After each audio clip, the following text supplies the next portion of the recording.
There are absolutely no words to describe this nightmare. And it's not over.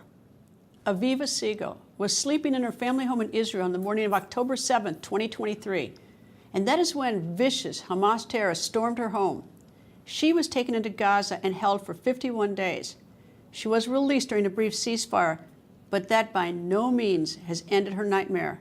Her husband, Keith, also seized with her, is still held hostage. Aviva's in Washington, D.C., desperately looking for help to get her husband and other hostages home. She joined me here on the set. Aviva, thank you for coming here tonight.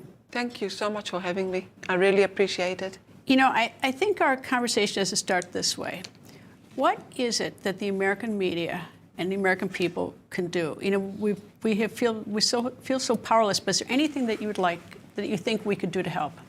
You know, I think that the only thing that you can really help is not allowing any human being to go through what I went through and what Keith, my husband, that's 65 years old, that's underneath the ground and been treated like he's not a human, that should not be allowed.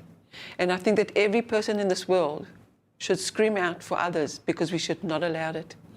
Going through what I went through, and I've been talking for a year because I've been back for a year since I separated from Keith, and I was in Gaza, underneath the ground, moved 13 times, was the worst thing that any human being can go through. You know, I told you when you sat down, I've actually watched, I was over in Israel when the war started. Shortly after, I've been to the kibbutz Be'eri. I've watched the 47-minute video, which the Hamas videotaped. And it is so, you know, I can't even imagine what you went through. Because even, I mean, as an outsider, I mean, I've been a spectator to this. It's unthinkable. It was the worst thing that anybody can go through. And you know, one of the worst things for me is to see the Hamas terrorists. They were 20 years old and something, treat my husband like they did, and treat the girls that I was with. So on that day, if you can take me through the horrible circumstances, Saturday morning, you were at your home. What happened? At 6:30 in the morning, we were sleeping, and we had the first alarm, and we ran to our little shelter that we've known to be going there for years. You know, many years ago, I used to just hide myself while I saw the missiles coming towards me. I used to hide myself behind trees when I was outside. And like in the middle of the night, they used to send missiles just to kill us. And we used to hide in the bathroom with my children that were young and just bend down and pray that it won't hit us. So on the 7th of October, Keith and I went to our little shelter, and we didn't feel safe because it was so loud. We heard the missiles coming from Gaza, and it sounded like the end of the world. I was sure that day that they would kill me.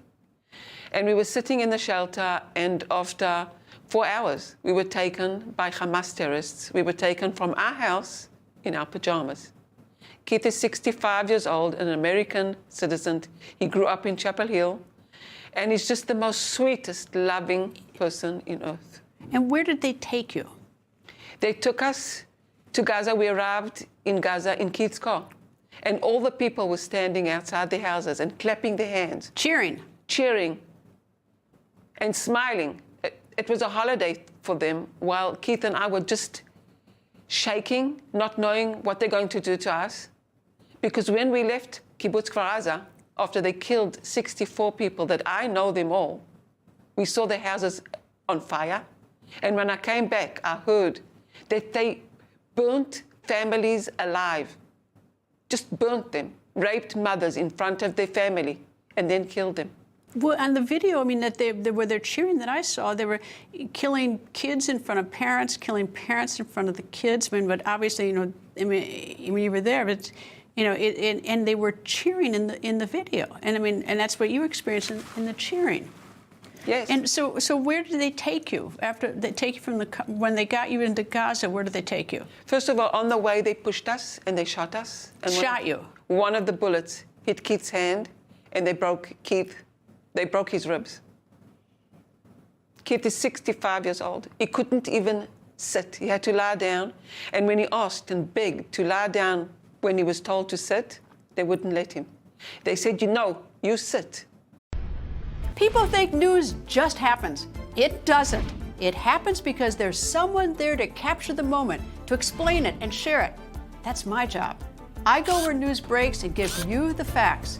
Join me for The Record on Newsmax.